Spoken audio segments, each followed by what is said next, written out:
This video contains copyrighted material, which use, in accordance with U.S. copyright law, 17 U.S.C. Section 107 fair use, is allowed for the purposes of criticism, commenting, news reporting, teaching, and/or research, and is not an infringement of copyright. This is a non-profit, educational video, with the purpose of promoting social, political and economic awareness.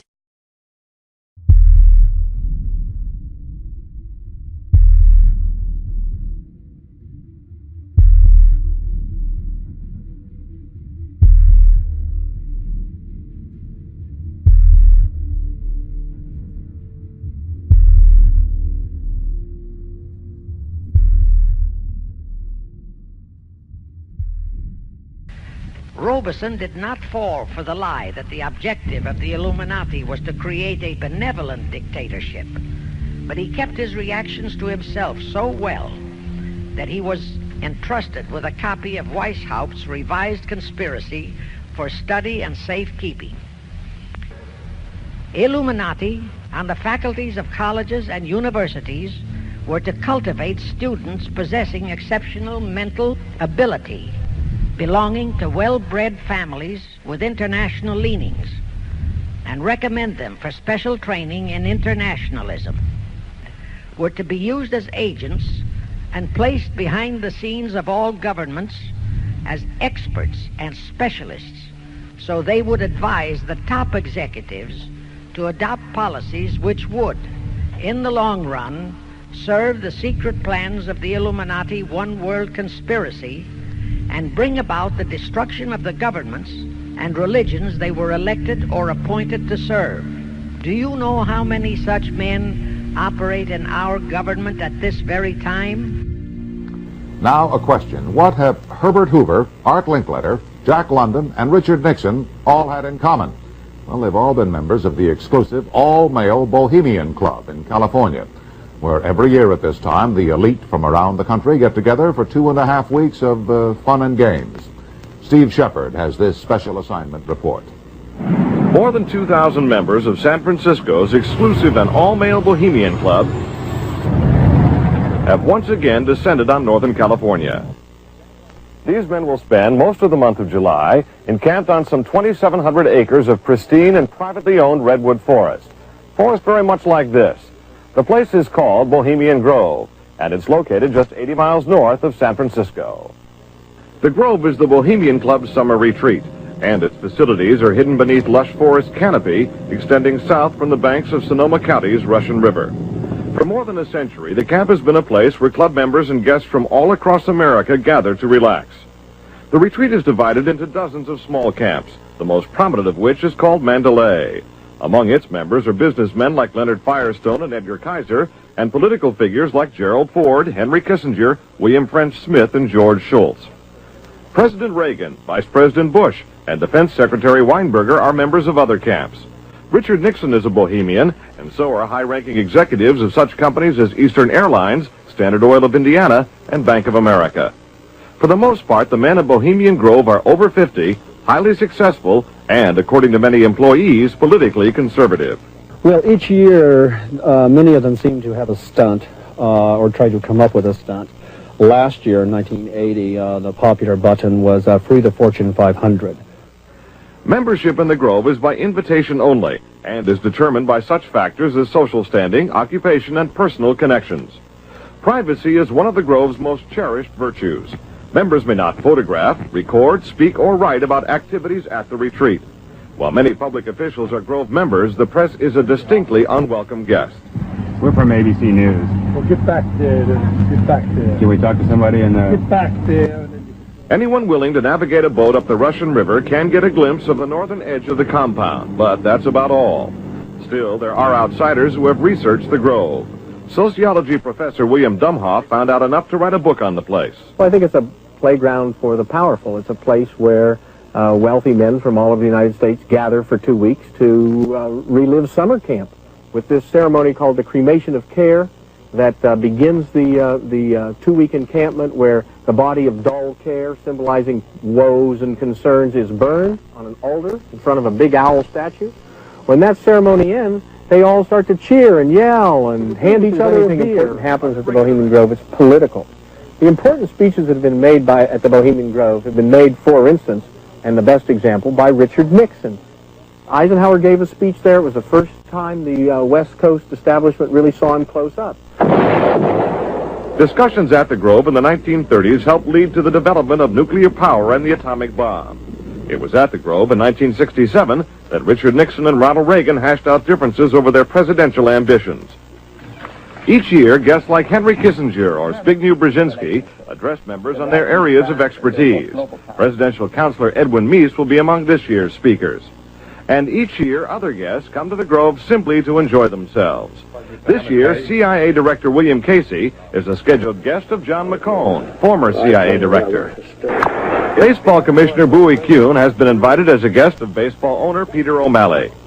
Despite the presence of so many notables, the Grove is... You see, for over 120-plus years in Northern California, in Sonoma County, on a 2,700-acre secluded redwood grove, leaders from around the world, prime ministers, chancellors, presidents, governors, again, the heads of industry, banking, academia, the media, Hollywood, only a select few, a little over 2,000 people, travel there to engage in bizarre, ancient Canaanite, Luciferian, Babylon mystery religion ceremonies.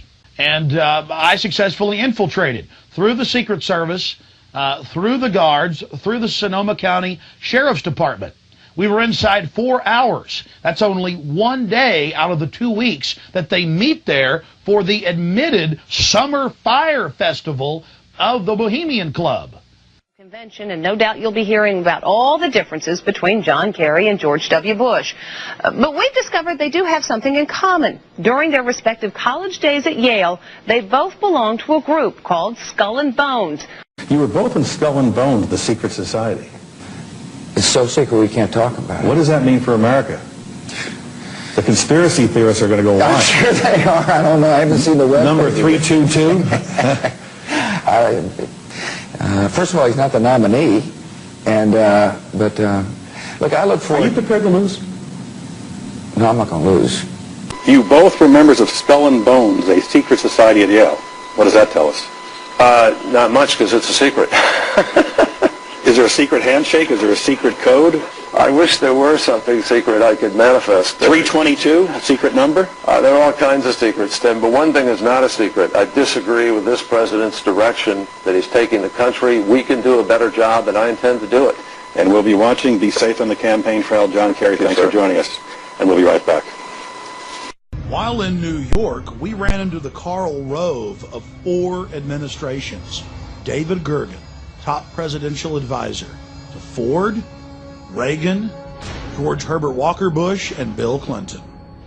We couldn't believe our luck. It just so happens that David Gergen is also a prominent member of the Bohemian Grove, the offshoot of Skull and Bones. This insider of insiders, a staple of the White House for 22 years, got very upset when we brought up Bohemian Grove to him. He didn't deny its existence. He didn't deny that he was a member. He didn't deny the rituals. He just became angry and didn't act very gentlemanly. Listen, I am a happy member of the Bohemian Grove. I like the folks who come there, and it's really inappropriate for me to talk about the group beyond that. Thank you. Have you been there for the ceremony with the cremation of care? Frankly, I don't think that's something I need to talk to you about. Great owl of Bohemia, we thank thee for thy adjuration.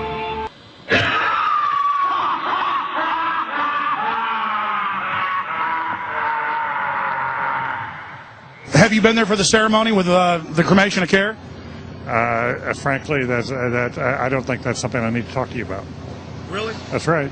Well, I'm Alex Jones, and I snuck in there in 2000. I'm the guy that blew it wide open and got the video. It's been on national TV. Well, I disrespect you for that.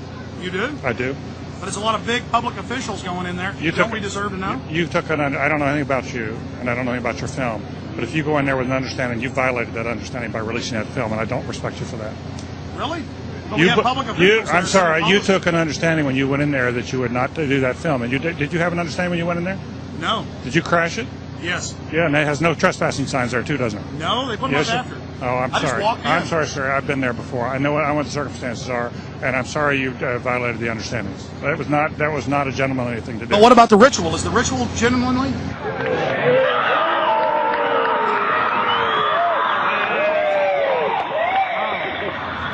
Sir, everything. I don't owe you this comment. I know. This is what's called ambush journalism, and I disrespect you for that as well. So thank you and goodbye. The ritual? That's none of your damn business. Oh.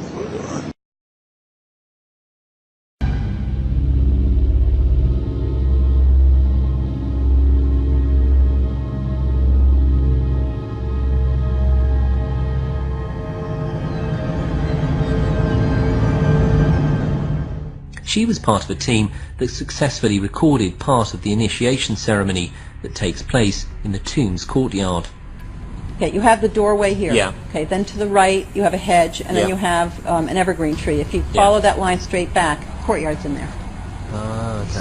So that's where they have the ceremonies in the outdoor part of it. Part of it was indoor, so we only got to see the outdoor part. Right. We only got and to listen to the outdoor part. God only knows what went on indoors. And what did you hear? What was it you know? You managed to get this unique it was disgusting. It was gross. I mean, they were pretending to murder people. What was the tone of it, though? Was it jokey Vicious. or was it quite... No, it wasn't jokey at all. It was sick. It's about the only thing to describe it. It was sick.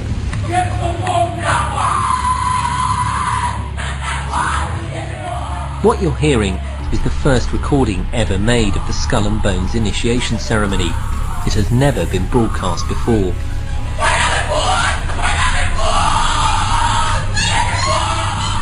"15 new members of the club are being introduced into the macabre rituals of Skull and Bones by the senior students who are about to graduate.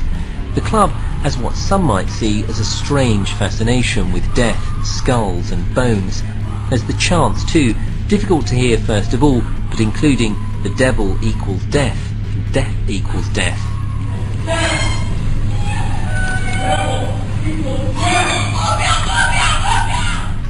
These rituals have been honed over centuries, giving the society a weird set of traditions, rules and secrets.